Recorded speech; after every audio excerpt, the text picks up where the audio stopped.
My name is Dr. George Mochocki, and welcome to Introduction to Business, Chapter 1, and an overview to Introduction to Business. You're taking me either on a face-to-face class, an online class, or a hybrid class, and this is like flipping a classroom. I'm going to keep this to under 20 minutes, and it's going to be a real quick, short overview utilizing the concept map. So go into your Blackboard, because always all my classes are tied with Blackboard. Course management system, go into Blackboard, click on my mind maps. Now, the first mind map you're going to look at is an overview. This one is just going to talk about what this whole book is about. So if you're looking at McGraw-Hill book, it's broken down into 6 sections. The first section is business trends, and each section will be like 2 or 3, 4 chapters. It's talking about economics, the global market. Remember, we're in a flat world, and it talks about business ethics. The next section is business ownership, different type of partnership, corporations, mergers, entrepreneurship, starting business plan.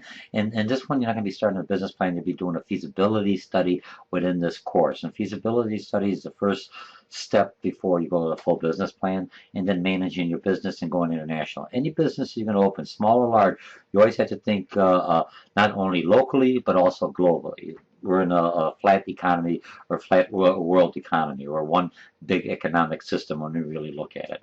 Okay, in the business management, we're going to talk about different types of empowerment, leadership, customer satisfaction, adapting to the markets, and changing, adapting to change, and producing world-class product. Most consumers now want the best for their money, okay? And then we're going to go into human relationship. We'll talk a little bit on here. We'll talk about HR, rewards, finding the right individual, employee issues, the labor laws and issues, and collective bargaining. Then we're going to go into the marketing. If you look at the marketing and everything else, this is going to be the main focus of your research. How do I market? So you have to understand the marketing mix, the 4 Ps, what makes your product or business different than your competitors. How do you introduce a new product into the market? How do you distribute your product? Different utilities that not only a business is looking at, is part of your economic class that you've taken, or it's one of the chapter. So they look at different utilities, time, place. You'll see when you go into the course. I don't want to take everything away, because I'm just trying to go a quick overview here.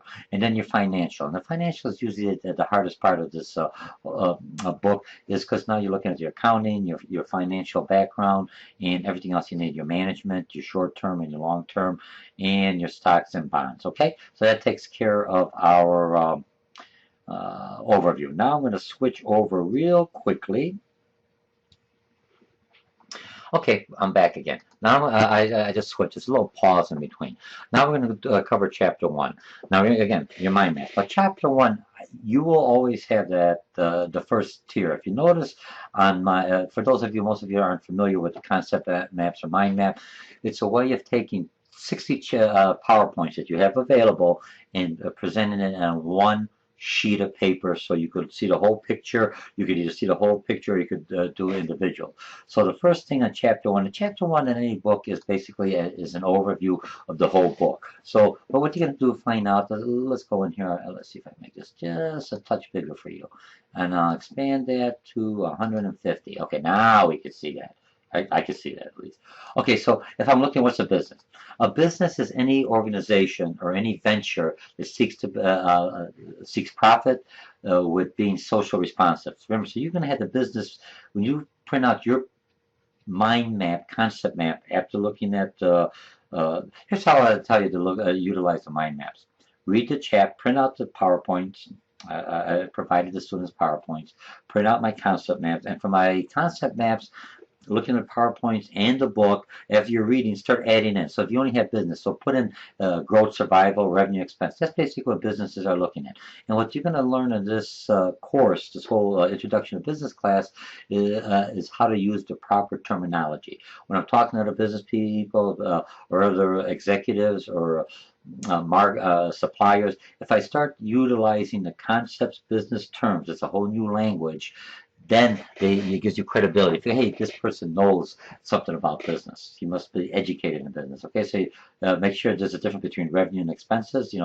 Revenue minus expenses will give you your profitability. Okay, now standard of living, what somebody lives, owns. let's see what I have there. Amount one can buy. Sorry, quality of life, political freedom, natural environment, education, health, safety, amount of leisure, reward. So make sure you understand those terminologies because this is part of the chapter. Entrepreneurship. What you're going to look at, whether I'm a business person or a manager, I'm really an entrepreneur. I'm coming up with new ideas. I have to figure out new ways, thinking out of the box, how to bring customers in, how to market my product. If you look at now, the environment is kind of down. The environment is kind of picking up. If I look at economic trends that's going on. So we're kind of coming out of kind of like a recession, a depression. It depends on which economic analyst you talk to, okay? So remember, it has its ups and downs. You look at that. When you talk in business, goods or services is an interchangeable product. Whether I'm selling goods, I'm selling services, I'm still selling something. So make sure you understand the difference between goods are something tangible and intangible products like education, healthcare. And that's kind of the hard part because you could tell them what you're going to expect, but each time I go for my haircut, I could have a different reaction. If it's the same lady cutting it, I always know how she or he's going to do it. But if they mess up one time, will I go back? Or a product I already know. Here's how it tastes. Services is a little bit harder what do you call it, to utilize from your past experiences what you're looking at services. And a nonprofit organization. Nonprofit organizations are the same like profit organizations, only that instead of returning the profits back to its to its stockholders, the profit goes for the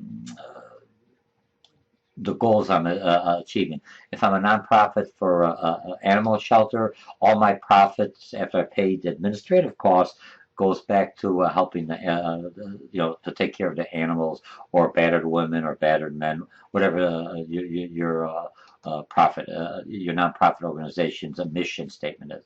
Okay, trends in business. You got globalization, you got insourcing, outsourcing. And outsourcing, a lot of people look at outsourcing out to the United States. I could be a small business entrepreneur and I don't have the accounting capabilities, so I may outsource that. Or I don't understand fully the marketing aspects, so I may outsource that functionality of that. All right, you never try to outsource anything that touches the customer. If I touch the customer, I try to keep that internally. Okay, doing business 24/7, and that's because it's an online, just like this. Like some online classes you take, you open 24/7. Most customers are educated. They're using technology. The workforce is aging, self-directed workforce. That's where empowerment comes in. To communication skills. You need both verbal and written communication in business. Decision making, whether you're a manager or you're a business owner, you have to be able to make rational decisions with limited amount of information. Leadership, that's a skill set that most of you, if you're taking this course and going to management or business, you have to have the leadership ability, and this some chapters going down there. Global, war and terrorism. Global, everything's going green. So if you look at how do I contain my what do you call it, environmental footprint, minimize it so I'm not upsetting the environment, okay? And then global climate change, not only in the United States, it's globally, okay? And the next one, social, population shift. So remember, my market, if I'm existing business and I'm basically selling to baby boomers, and baby boomers, as they grow older, they may not want my product anymore. So now I have to find out, okay, let's go to Generation Y. So I have to understand, what's my population shift? I'm in a predominantly Polish neighbor. I'm Polish, I'm selling Polish sausage, a Polish restaurant, and now the restaurant, the neighborhood shifted to Hispanics or Latino. Do I move out? I could do that, or do I adjust my menu to still have Polish food, but still somehow bring in the Hispanics or Latinos into my business? A lot of businesses don't leave. Hispanics, Mexicans, Puerto Ricans, or South Americans, they still like a little change. They get tired of Mexican food. They get tired of or Chinese food. So let's try Polish. But I have to know how to market to them. Okay, now so you have two incomes, single parents, the traditional family where it's a husband and wife and one or two child and two dogs. That's a smaller percentage. So now I'm looking at single parents. I'm looking at people that are just living together because it makes more sense for them economically, and they still have children. So, but they're not married. So they're not the traditional family. If you look at some of the advertising going forward, you look at some of the ads. There's this one ad I think General Mills is having where they have African American. They have you can see it's the child is of a mixed race, of color, and the mother is, for lack of better words, a white Caucasian, and then the child says, "Hey, is this good for me?" And she says, "Go see your dad." And then you go, you see the dad, and it's a person of color, a black individual. And I want to say African American because my son-in-law is Jamaican.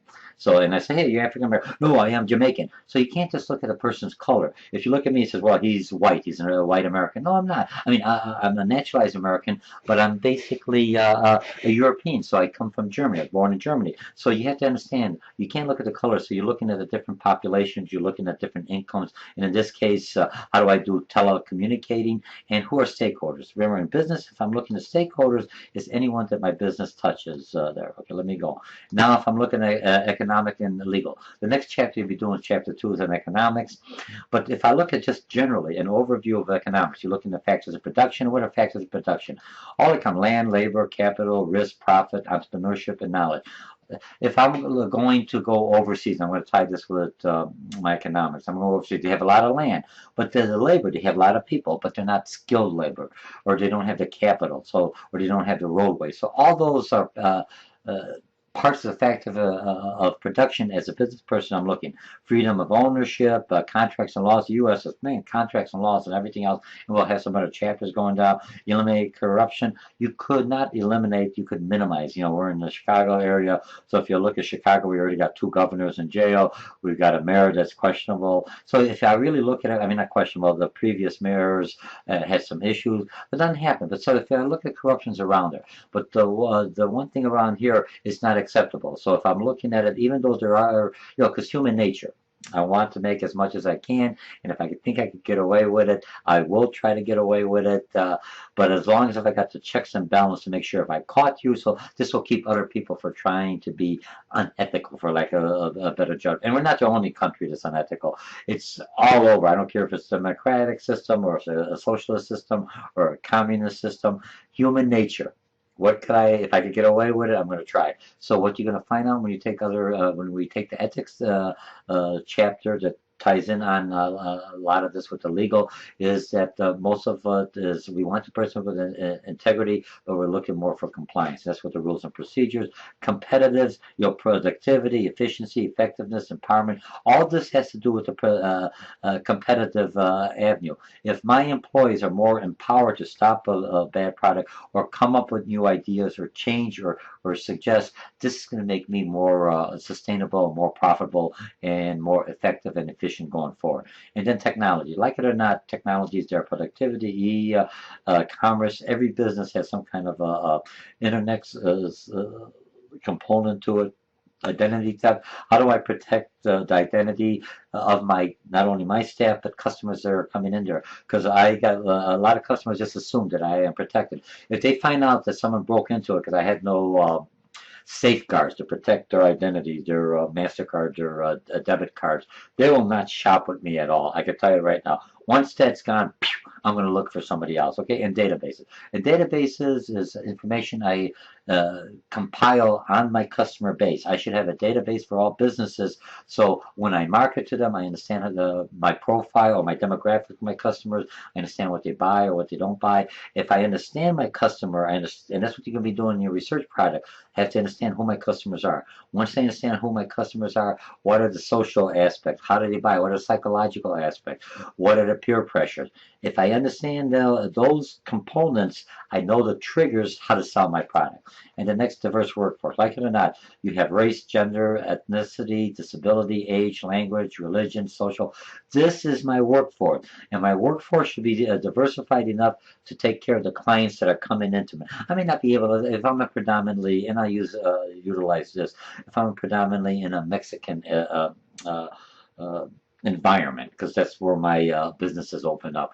And I very few Chinese or Asians are in there, but I got different age groups within that. So I have to understand that work group at least to have enough to reflect. So when Mexicans come into my or Hispanics come into my store, they could see a friendly Spanish speaking person. I don't have to be Spanish speaking, but my staff, I have individuals in there that know the language, because predominantly most of my customers coming in are Hispanic, or if I'm a predominantly Polish area, I'll have Polish speaking people to take care of my clientele, which is my customer base. Okay, I always have to show respect, avoid stereotyping. We'll go later on a few other chapters. Remember, I'm generalizing. Stereotyping means that everyone is exactly like this. If I look at myself, a Polish individual, I'm going to say all Polish people like Chavina. Chavina is Polish, is duck blood. I do not like duck blood.